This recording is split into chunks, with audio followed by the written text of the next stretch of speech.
Okay guys, for today's video, gagawa ako ng cake ng aking anak. Bento cake lang to guys. Super maliit lang to. Yan, kasi birthday niya. 6th birthday. Ayan guys, super pakinis talaga ako niyan kasi hindi ko talaga siya mapakinis. Ikot-ikot, ikot-ikot, ayan. Pero mapapakinis ko din yan. Tiyaga lang talaga. Ayan, super ikot. Kaya mahal ang mga personalized cake kasi sobrang tagal niya talaga gawin. Ayan guys, medyo makinis na. Ayan guys, nung napakinis ko na siya, nilagyan ko na siya ng grass.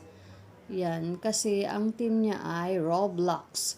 Yan, gusto niya daw Roblox. Ayan guys, tapos na. Tapos lalagyan ko yan siya ng pangalan. Happy 6th birthday, John Matthew. Nahihirapan ako dyan kasi hindi ko siya masyadong makita. Tapos yan, nagpailaw na talaga ako para makita ko siya ng husto. Ayan guys, matatapos na yan. Tapos yan, nakita nyo yan. Happy 6th birthday, John Matthew. Hindi pa rin ako masyadong magaling sa letters. Ayan guys, ang finished product. Thank you for watching.